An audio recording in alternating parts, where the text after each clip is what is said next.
যাও ভাই। দয়া করে আমাকে বাঁচাও ভাই, আমি তোমার মতো মানুষ গো, এদের মতো জন্তু জানোয়ার নই, কিছু একটা উপায় বার করো ভাই। সবই বুঝলাম, কিন্তু তোমাদের বাঁচিয়ে আমার লাভ কি? আমরা তোমার উপকারে আসবো। কি উপকারে লাগবে জানা আছে? ইঁদুরের কাজ আমার জামা কাপড় কাটা, ও কোন উপকারে আসবে? আর কাটবো না গো, সত্যি বলছি, সারা জীবন তোমার গোলামি করব। আচ্ছা, কিন্তু সাপকে বাঁচালে ও বেরিয়েই আমাকে ছবল দেবে। ওর উপকার করে আমি কি শেষে মরবো? না ভাই, আমি তোমাকে ছবল মারবো না, কথা দিচ্ছি, তোমার উপকার ছাড়া অপকার করব না। আচ্ছা আচ্ছা আচ্ছা, তোমার কথাও বিশ্বাস করলাম, কিন্তু বাঘকে আমি এখান থেকে কিছুতেই বাঁচাবো না। না গো না, এমন কথা বলো না, আমাকে অবিশ্বাস করো না। আমাকে বাঁচালে তোমার কোনো ক্ষতি হবে না, আমি তোমার কোনো ক্ষতি করব না। তোমাকে কিছুতেই বিশ্বাস নেই, সুযোগ পেলেই গায়ের গরু ছাগল খেয়ে ফেলো, আর আমাকে সামনে পেলে কি ছেড়ে দেবে? না গো, দয়া করে একটিবার আমাকে সুযোগ দাও, তোমাকে আমি কখনো মারবো না। আচ্ছা বেশ, তোমরা একটু দাঁড়াও, আমি ব্যবস্থা করছি।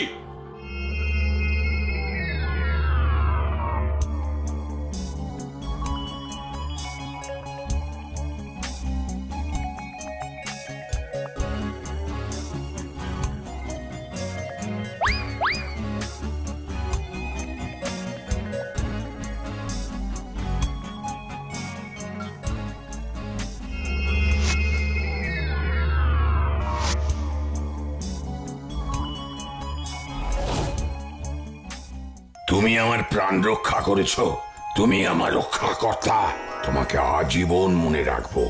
তা তুমি কি করবে শুনি? আগে আমি বাড়ি যাই, কাল তোমার বাড়ি গিয়ে সব কথা বলবো তোমাকে। আচ্ছা, তবে বিদায়। তুমি অনেক উপকার করলে, আমিও যথাসাধ্য তোমার কাজে আসবো। এখন যাই, কাল যাব তোমার কাছে।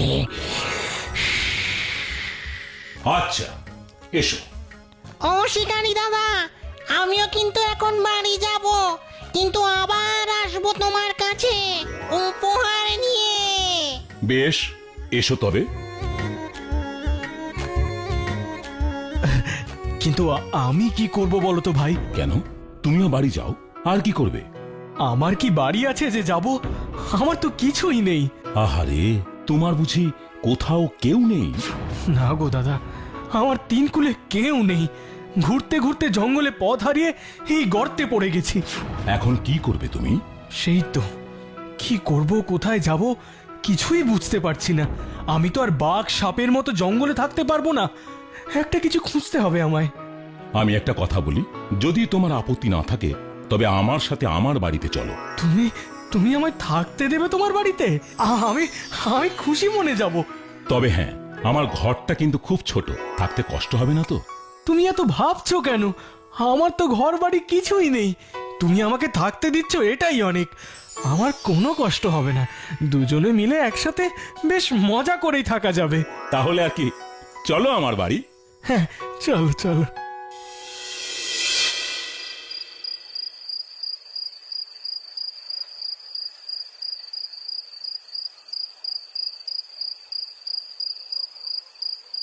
হে বাবা, এই বাসি ভাত শুধু নুন দিয়ে খেতে হবে? হ্যাঁ ভাই, কি করব বলো, আজ শিকারে গিয়ে কিছুই পাইনি, তার উপর তোমাদের গর্ত থেকে উদ্ধার করতেই পুরো দিনটা চলে গেল। এটুকু কষ্ট করে খেয়ে নাও। সেই তো আসলে আমি তো শুধু নুন ভাত খেতে পারি না, তাই বলছিলাম। আলম, আরে, সেই বাঘের গলা শোনা গেল না? হ্যাঁ হ্যাঁ, ঠিক বলেছো তো। চলো তো একবার বেরিয়ে দেখি সত্যি এসেছে কিনা।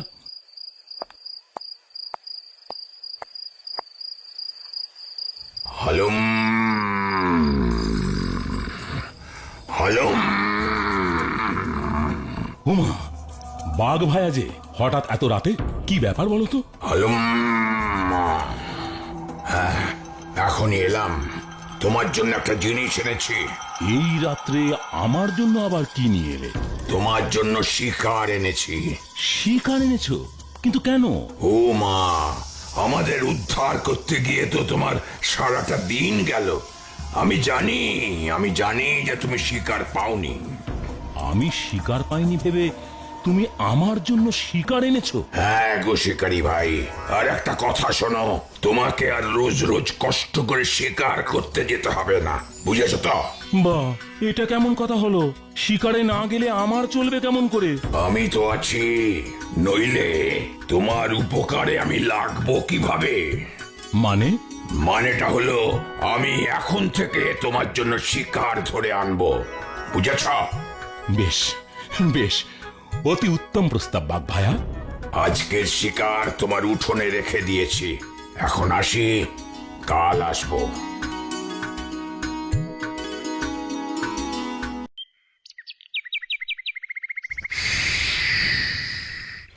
শিকারি ভাই, ও শিকারি ভাই, বাড়ি আছো?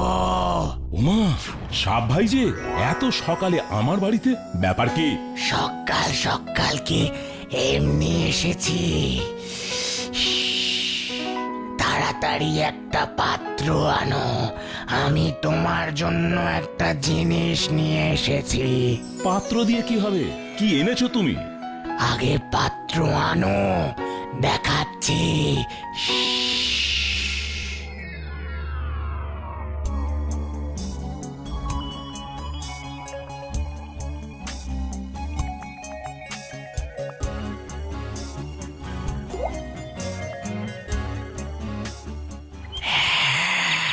নাও শিকারি দাদা, এটা রাখো তুমি। ও বাবা, এই যে তোমার বিষ, কি হবে এতে? শুধু বিষ হলে কি দিতাম, এটা ওষুধ গো। আমার তো অসুখ করেনি, ওষুধ কি হবে? আহা, তোমার অসুখ করবে কেন? কোন রকম সাপ কাটলে এই ওষুধ কাজে লাগবে। ও বুঝেছি, সাপের কামড়ের ওষুধ। কাউকে সাপে কামড়ালে এটা খেলেই সেরে উঠবে? একেবারেই না, শুধু এটা খেলেই না। শুধু এটা খেলি হবে না? তুমি এটা এক্ষুনি বললে। দাঁড়াও দাঁড়াও, আগে শান্ত হয়ে পুরোটা শোনো। এই ওষুধের সাথে রক্ত মিশিয়ে দিতে হবে। রক্ত? কার রক্ত? যে সে লোকের রক্ত নয়, তাহলে? কোন মিথ্যাবাদী বিশ্বাসঘাতক লোকের রক্ত। কিন্তু এমন মানুষ আমি কোথায় পাবো বলো? সেটা তোমাকেই খুঁজতে হবে। এখন এটা যত্ন করে রাখো। আচ্ছা, এখন চলি ভাই, আবার পরে দেখা হবে।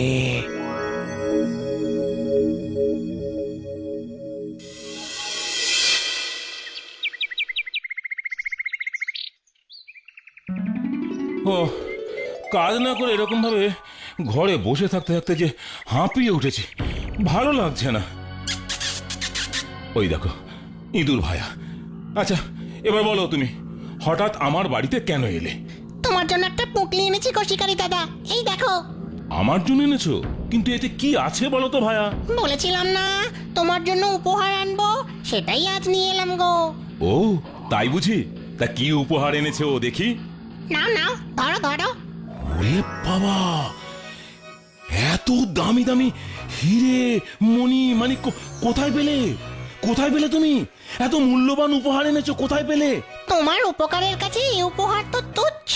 এতদিন ধরে লোকের বাড়িতে জিনিস কেটে সরিয়ে এগুলো সঞ্চয় করেছি। তাই?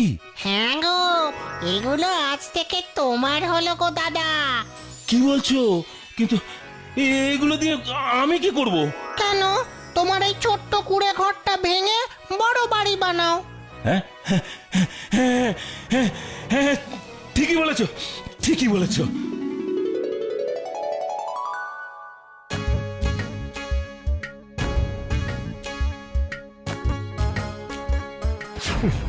একেই বলে কপাল।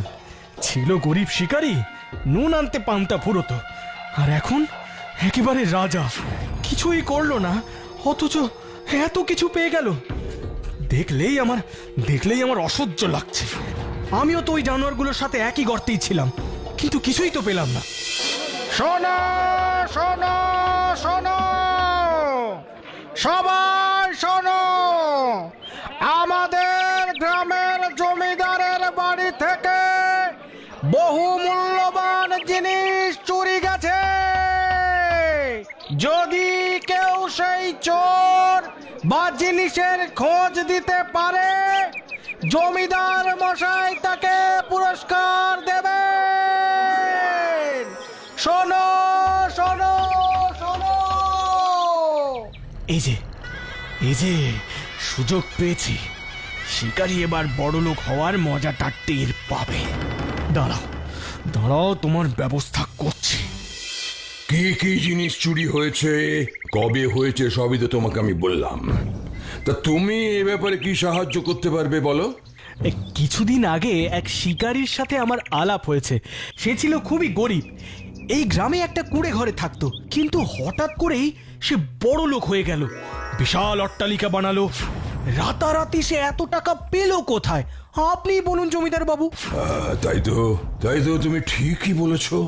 আমার সন্দেহ হয়েছে বলেই তো আপনাকে বললাম হুজুর। এখন আপনি খবর নিয়ে দেখুন আসল ব্যাপারটা কি। আমি তবে আসি। ঠিক আছে, কালই আমি শিকারীর বিচারের ব্যবস্থা করছি। হুজুর, আপনার বাড়ি থেকে কি জিনিস কিভাবে চুরি হয়েছে আমি জানি না, আমি সত্যি বলছি। তবে তুমি এত টাকা পয়সা কোত্থেকে পেলে? সে এক অবিশ্বাস্য কাণ্ড হুজুর। বলছি শুনুন। চুরি করে আবার এ সমস্ত আজগুবি গল্প বানাচ্ছ? আজগুবি নয় হুজুর, সত্যি। হুজুর হুজুর, খোকা বাবুকে সাপে কেটেছে গো, আপনি তাড়াতাড়ি একবার চলুন। কি বলছো তুমি? আমার এত বড় সর্বনাশ হলো, আমার একমাত্র সন্তান। কি করি এখন আমি, কি করি? হুজুর, এত অস্থির হবেন না, আমার কথাটা একবার শুনুন দয়া করে। না না না, আমি কোনো কথা শুনতে চাই না। টাকা পয়সা কিছুই আমি ফেরত চাইছি না, শুধু আমার খোকা, আমার নয়নের মণিকে আমি চাই। আমি সে কথাই বলতে চাইছি হুজুর। আমার কাছে সাপের বিষের ওষুধ আছে, ওই গর্ত থেকে উদ্ধার পাওয়া সাপটা দিয়েছিল, সেটা খেলে ওর ভালো হবে। সত্যি বলছো তুমি? তবে দাও আমাকে, দাও। ওষুধ আমার বাড়িতে হুজুর, আমি এখনই গিয়ে নিয়ে আসছি। ওষুধটা খাওয়ালেই ভালো হয়ে যাবে তো? না হুজুর, আগে এর সাথে এক মিথ্যেবাদী বিশ্বাসঘাতকের রক্ত মিশাতে হবে। কি আশ্চর্য কথা, এরকম লোক আমি কোথায় পাবো? আর পেলেও মিথ্যাবাদী বুঝবো কি করে? ওই লোকটির শরীর থেকে রক্ত নিয়ে দেখতে পারি হুজুর। কেন? আমার শরীর থেকে কেন? আমি মিথ্যাবাদী বিশ্বাসঘাতক কোনোটাই নই। হুজুর, আপনি কি ওর কথা শুনবেন না ছেলের জীবন বাঁচাবেন হুজুর? না, তোমাকেই রক্ত দিতে হবে। এই, কেউ একটা ছুরি আনো। না হুজুর না। জমিদার বাবু, এবার এই ওষুধটা আপনার ছেলেকে গিয়ে খাইয়ে দিন। দাও বাবা, দাও।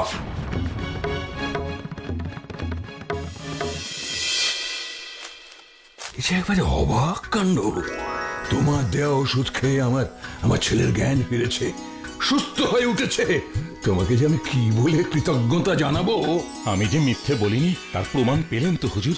ওই লোকটিকেও আমি উদ্ধার করেছি, আমার বাড়িতে থাকতে দিয়েছি। সেসব ভুলে পুরস্কারের লোভে ও আপনার কাছে আমাকে চোর সাজাচ্ছে, আমার নামে মিথ্যে বলছে। এই, কে কোথায় আছিস? এই লোকটাকে বন্দি কর। আর কখনো মিথ্যে বলবো না হুজুর, আমায় ছেড়ে দিন হুজুর, আমায় ছেড়ে দিন। আর শিকারী, তুমি আর আমি আজ থেকে বন্ধু।